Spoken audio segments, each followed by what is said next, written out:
saudari, jumpa kembali bersama Pria Misteri. Kita ada dalam acara Natal bersama Pria Misteri. Bersama saya Mario dan sudah hadir bersama-sama dengan kita di sini Bapak Pendeta Glenn Siaya. Halo Bapak Pendeta. Halo Om Mario. Apa kabar? Baik. Halo saudara-saudari, kita kembali berjumpa acara Wajah Allah. Dan harapan kami saudara-saudari yang selalu menyaksikan tayangan kami di YouTube ada dalam keadaan sukacita tanpa kurang suatu apapun. Karena kebaikan dan kemurahan Tuhan, kita boleh ada sampai saat ini Om Mario.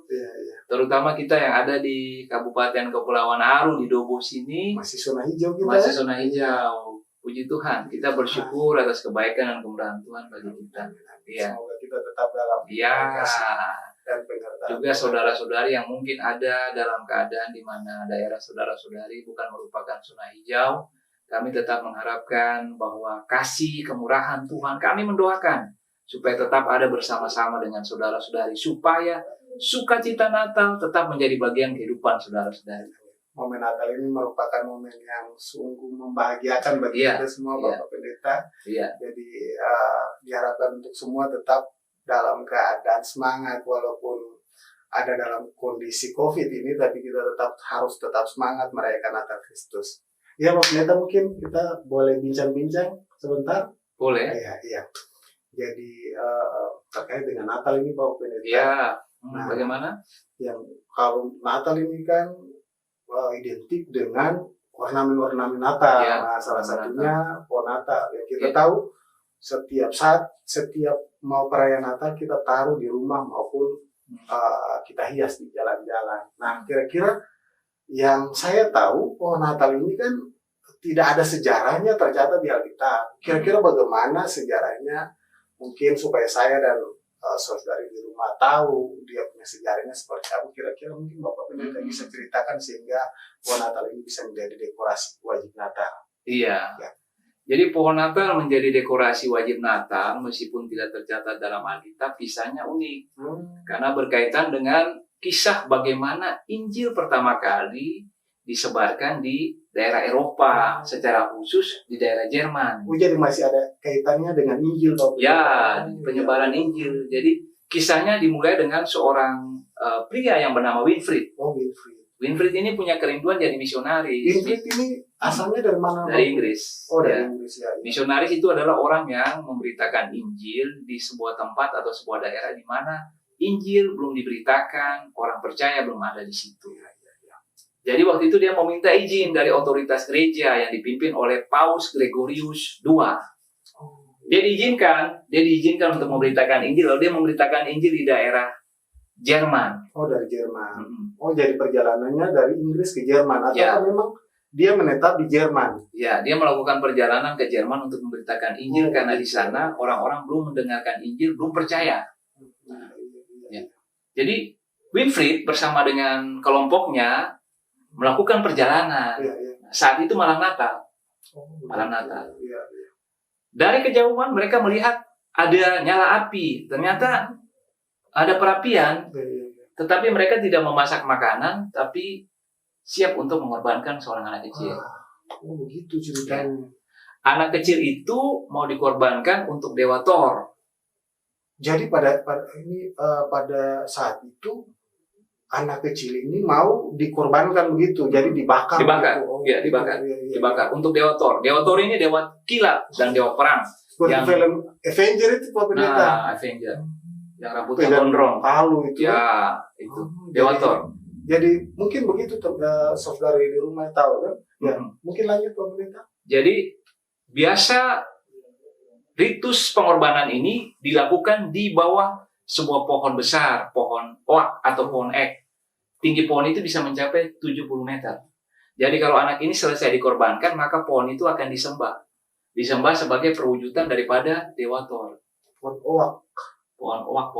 Pohon ek. Ya, memang jarang terdapat di Indonesia, tetapi biasa banyak terdapat di Eropa. Ya, saya lanjut. Ya. Jadi, saudara-saudari, ketika Winfrid melihat hal ini, dia kemudian tergerak hatinya untuk menyelamatkan anak kecil tadi. Lalu dia menghentikan proses untuk mengorbankan anak itu, dia menggantikan menggantikan dengan memotong pohon cemara. Pohon cemara ini pohon pinus. Pohon pinus, ya. Dia memotong pohon cemara kecil yang ada di pohon ek itu, yang ada dekat pohon ek itu, dan memberikan sebagai lambang kehidupan abadi. Begitu.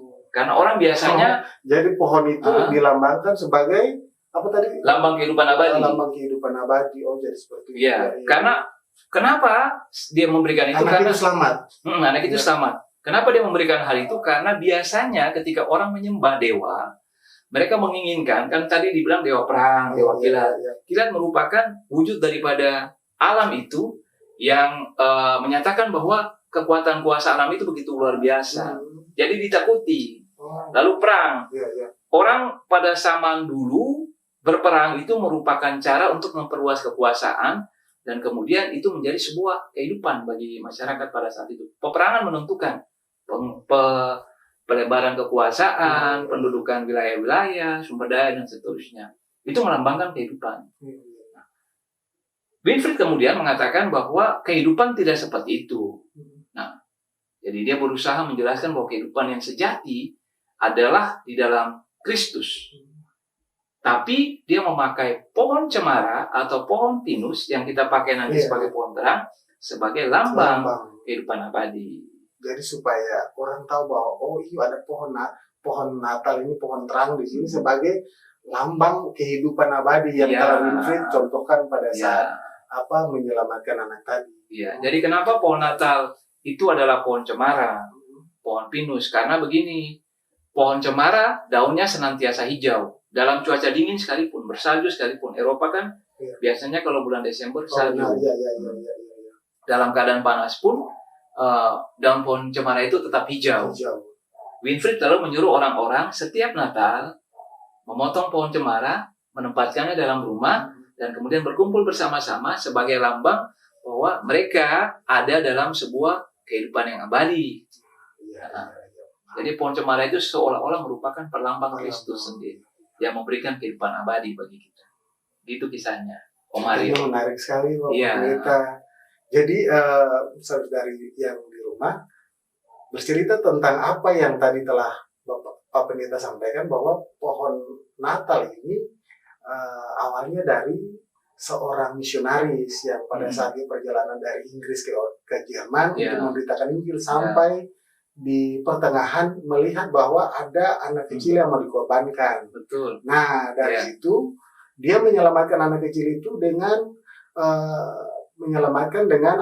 menggantikan anak kecil itu dengan pohon Natal yang tadi Pak Pendeta pohon cemara yang tadi Pak Pendeta bilang lambang sebagai lambang kehidupan abadi. Jadi begitu, saudari ya. Iya.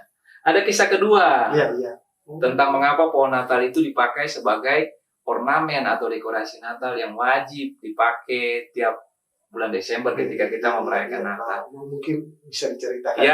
Yang kedua, Martin Luther. Pernah dengar nama Martin Luther? Martin Luther ini kalau tidak salah seorang misionaris juga. Ya, dia lebih tepatnya disebut tokoh reformasi. Dia pada saat itu memprotes keputusan daripada Gereja Katolik Roma. Lalu kemudian dia berpisah dengan Gereja Katolik Roma. Protestantisme. Jadi kalau kita sebagai orang-orang warga gereja Protestan, nah asalnya dari situ reformasi Martin Luther. Protestantisme. Martin Luther pada saat dia berpisah dengan gereja Katolik Roma, pada suatu saat dia menebang sebuah pohon cemara. Dia taruh di rumahnya, lalu dia memperindah pohon itu dengan menaruh lilin di pohon itu. Karena itu kita sebut juga pohon Natal, pohon terang. Gitu. Karena ada lilin di atasnya. Itu dimulai dari Martin Luther yang menebang pohon cemara, menaruhnya dalam rumah, dan menaruh hiasan lilin. Gitu. Jadi ada dua cerita yang menghubungkan bagaimana pohon Natal ini sampai bisa dipajang di rumah tiap tahun. Pertama dari Winfried, yang kedua dari Martin Luther. Martin Luther memakai pohon terang sebagai lambang pencerahan.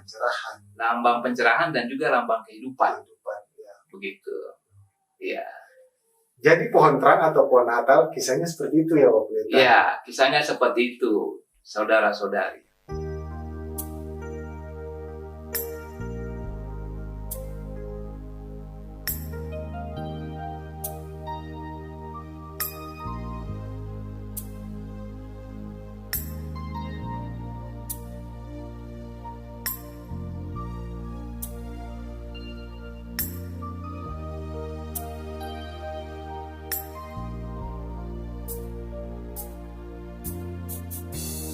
Ketika pagi jelang, kicau burung bernyanyi berdendang, bercanda riang. Kupu-kupu menari, bunga-bunga bersemi mewangi, indah berseri. Dan embun-embun pun berkilau menghiasi.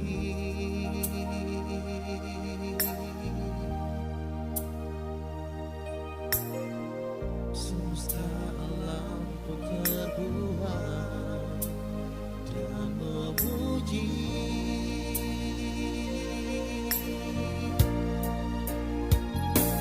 Bersorak-soraklah malaikat di surga, sambut kedatangan anak domba Allah. Sumpah sujud dan tinggikanlah namanya, Yesus Tuhan Juru Selamat dunia.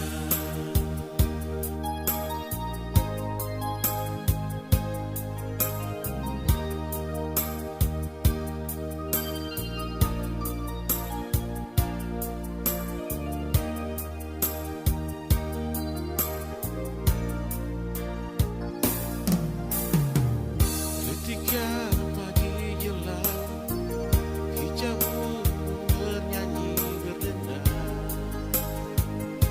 bercanda riang. Kupu-kupu menari, bunga-bunga bersemi mewangi, indah berseri. Dan embun-embun pun berkilau menghiasi.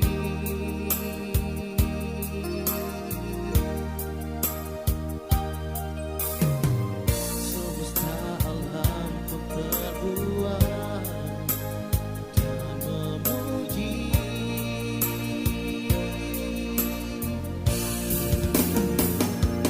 Bersorak-soraklah malaikat di surga,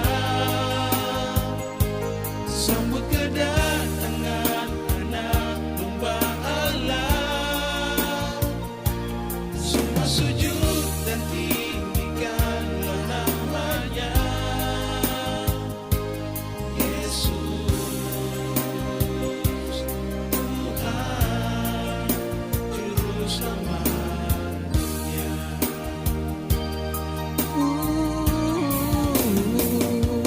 Bersorak-soraklah malaikat di surga, sambut kedatangan anak domba Allah. Sembah sujud dan tinggikanlah namanya, Yesus Tuhan Juru Selamat dunia. Juru Selamat dunia.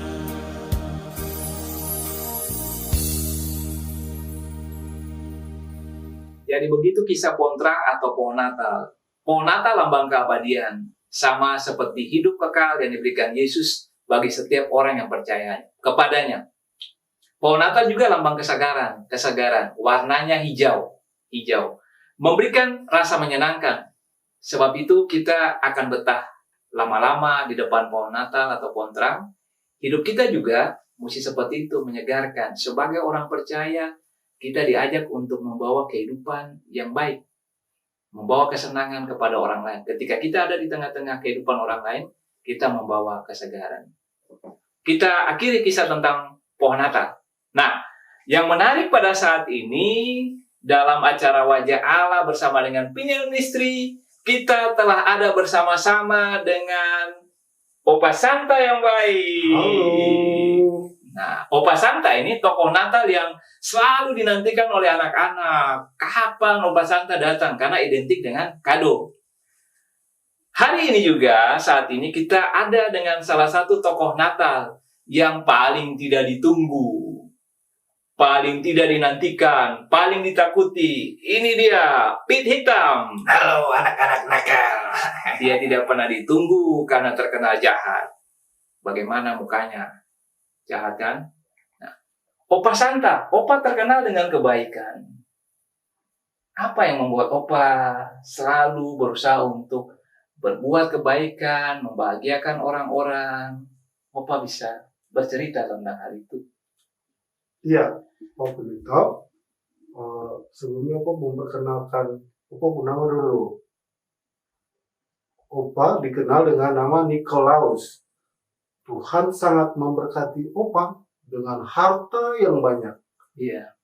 Tapi Opa sadar bahwa semua itu Tuhan berikan untuk membantu orang-orang miskin, Pak Pendeta. Opa sering membantu orang-orang yang butuh dengan berbagai pemberian. Iya. Bagaimana Opa memberikannya bagaimana? Apakah Opa tahu kebutuhan mereka, lalu Opa memberikannya seperti apa? Opa ceritakan. Jadi Opa sering memberikan orang-orang yang berada di pinggir-pinggir jalan yang mungkin saat itu lagi kelaparan. Opa membawakan makanan untuk mereka.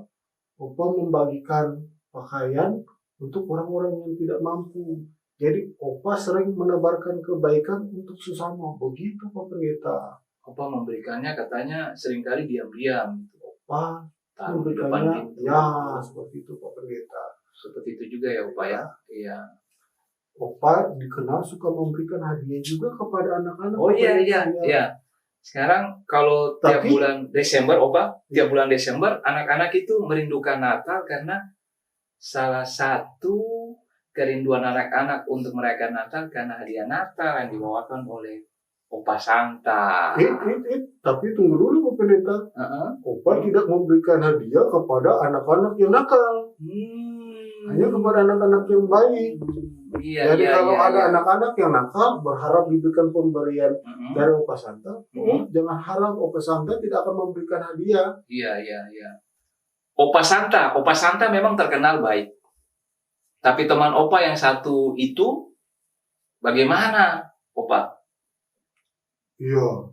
Jadi ini teman Opa. Teman Opa ini akan datang bagi anak-anak yang nakal. Namanya siapa? Halo anak-anak nakal. Nama saya Pit Hitam. Tunggu saya. Pit Hitam ini memang mengerikan. Dulu anak saya waktu kecil, dia pernah bilang, dia tidak suka Natal. Anehnya, anak saya itu, dia suka kado, dia suka pohon terang.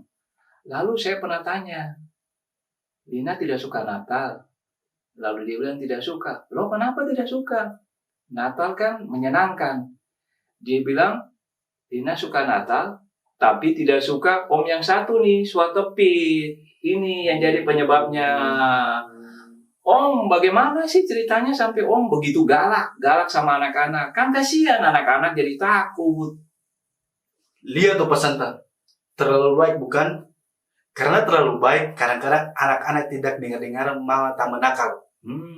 Opa Kayak gitu, Santa. Jadi Om Pit galak, menakutkan supaya anak-anak yang tidak dengar-dengaran takut dan mau dengar-dengaran. Begitu. Iya.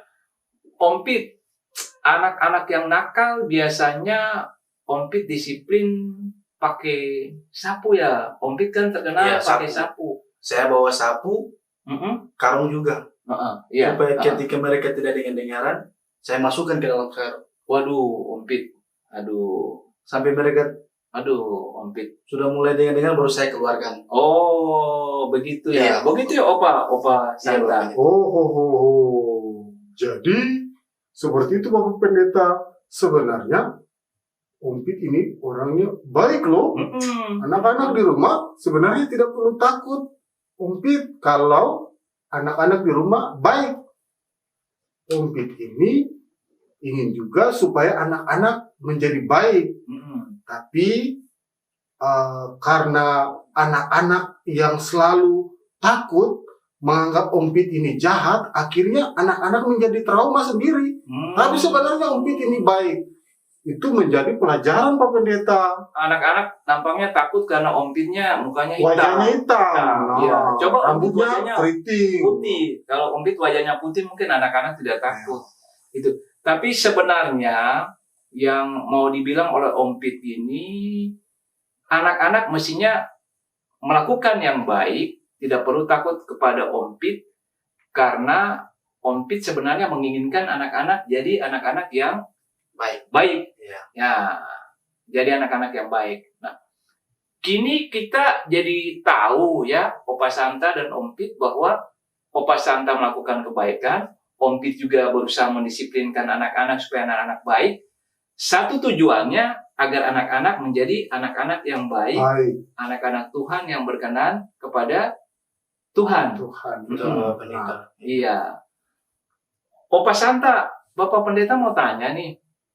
Kalau Opa Santa memberikan hadiah, kan tadi alasannya gini, bahwa anak-anak yang baik dapat hadiah, anak-anak yang nakal tidak dapat hadiah. Apakah anak-anak Kristen, anak-anak yang merupakan pengikut Tuhan Yesus, mesti melakukan kebaikan karena iming-iming hadiah? Saya lakukan kebaikan supaya saya dapat kado daripada Opa Santa, ataukah bagaimana? Tidak benar itu Pak Pendeta. Jadi sebagai anak-anak, kita harus melakukan kebaikan berdasarkan kata firman Tuhan Pak Pendeta. Berdasarkan perintah Tuhan Yesus. Itu bukan karena takut Ompit, lalu anak-anak menjadi baik. Itu salah adik-adik. Salah adik-adik. Jadi bagaimana kita harus melakukan kebaikan? Itu karena kita mengasihi dan mencintai Tuhan Yesus. Lalu kita aplikasikan kepada sesama kita. Jadi kita sebagai orang percaya mesti melakukan kebaikan karena Natal itu adalah kebaikan Tuhan kepada kita. Tepat sekali. Anak-anak melakukan kebaikan karena Tuhan Yesus sudah melakukan kebaikan kepada anak-anak. Nampaknya begini, anak-anak mesti ingat bahwa yang mesti ditakuti dan dihormati adalah Tuhan Yesus. Bukan Pititam. Pititam hanya berusaha mengingatkan anak-anak dengan dengaran, melakukan apa yang orang tua kehendaki supaya anak-anak sendiri menjadi anak-anak yang baik. Seperti itu ya Opa Santa dan Ompit. Jadi jangan sekali-kali lagi takut Ompit, tapi bagaimana anak-anak harus menjadi baik supaya Ompit juga sayang anak-anak yang ada di rumah. Begitu Pak Pendeta. Bapak Pendeta mau bilang kepada kita semua, baik orang tua, anak-anak, kita melakukan kebaikan. Kita melakukan kebaikan karena kebaikan kepada orang lain, ketaatan kepada Tuhan adalah cara untuk membalas kasih Allah yang sangat mengasihi kita. Kita telah menerima kebaikan daripada Allah di dalam Tuhan Yesus Kristus. Ketika kita merayakan Natal, kita tengah merayakan kebaikan Allah yang memberikan kado yang terindah kepada kita. Kado yang terindah adalah Tuhan Yesus yang datang sebagai Putra Natal. Juru selamat bagi seluruh manusia. Kalau dalam Roma 12 ayatnya yang pertama bilang begini. Mungkin kita bertanya, Tuhan Yesus kan ketika bukan bertanya pada Tuhan Yesus, tapi Tuhan Yesus adalah pribadi yang kita rayakan kelahirannya pada saat Natal. Mestinya kan Tuhan Yesus yang dapat kado, bukan cuma anak-anak kan. Jadi apa yang kita bisa berikan kepada Tuhan Yesus? Roma 12 mengatakan begini, ayat pertama, karena itu saudara-saudara, demi kemurahan Allah, aku menasihatkan kamu supaya kamu mempersembahkan tubuhmu sebagai persembahan yang hidup, yang kudus dan yang berkenan kepada Allah. Itulah ibadahmu yang sejati. Jadi Opa Santa, Ompit pada saat ini hadir untuk mengingatkan kita bahwa kado atau hadiah pada saat Natal merupakan sesuatu yang kita nikmati, tetapi kita tidak boleh melupakan bahwa semua itu adalah karena kebaikan Tuhan. Karena kita sudah menerima kebaikan Tuhan, maka kita harus membagikan kebaikan Tuhan itu kepada orang lain. Kalau anak-anak bersikap baik seperti apa? seperti dengar-dengaran, Dengar-dengaran, nasihat orang tua. rajin ke sekolah. Tapi sekarang kan udah bisa ke sekolah Pak Pendeta, jadi harus tinggal di rumah. Anak-anak juga ingat tidak boleh keluar rumah sembarangan karena masih, kita kan kalau di Dobo di Kepulauan Arus sendiri kan masih zona hijau, tapi anak-anak yang masih berada di zona merah jangan keluar sembarangan, harus bersama-sama dengan orang tua, harus dengar-dengaran, harus rajin beribadah walaupun lewat mentaati protokol kesehatan. mentaati protokol kesehatan. Iya. Jadi itu Pak Pendeta. Jadi anak-anak berserta dengan saudara-saudari yang Tuhan Yesus Kristus kasihi. Di akhir perayaan Natal bersama dengan pria misteri ini, ketika Opa Santa, Om Pit hadir bersama-sama dengan kita mau diingatkan bahwa Natal adalah sebuah pemberian Tuhan bagi diri kita. Opa Santa maupun Om Pit merupakan tokoh-tokoh Natal yang hadir, tetapi yang paling penting kita ingat bahwa Natal adalah pemberian Allah yang terindah kepada kita. Yesus Kristus datang ke dunia membawa keselamatan bagi kita. Dan ketika kita mengatakan apa yang mesti kita berikan kepada Yesus, Tuhan Yesus yang berulang tahun pada saat Natal, pemberian yang berharga adalah diri kita. Opa Santa memberikan yang terbaik. Tadi kita ingat bahwa Opa Santa menjadi orang yang menolong orang-orang yang lemah, orang-orang kecil, memberikan hartanya untuk menolong. Om Pit juga memberikan dirinya dengan berusaha mendisiplin anak-anak. Jadi kita memberikan yang terbaik bagi Tuhan Yesus. Kado yang terbaik adalah memberikan diri kita kepada Tuhan Yesus. Bisa saja itu cita-cita kita. Bisa saja masa depan kita. Bisa saja impian kita. Atau bisa saja kita mengatakan pekerjaan saya berikan kepada Tuhan. Studi saya berikan kepada Tuhan. Apa yang saya miliki sebagai talenta dan karunia saya berikan kepada Tuhan. Uang saya mau berikan kepada Tuhan.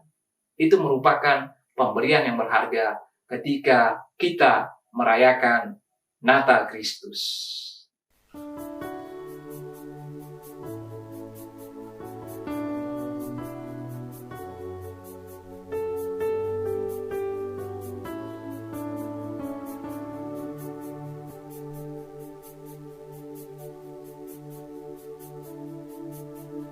Malam yang indah, cahaya bintang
Natal adalah saat kita mengingat bahwa kita telah menerima pemberian terindah dari Allah.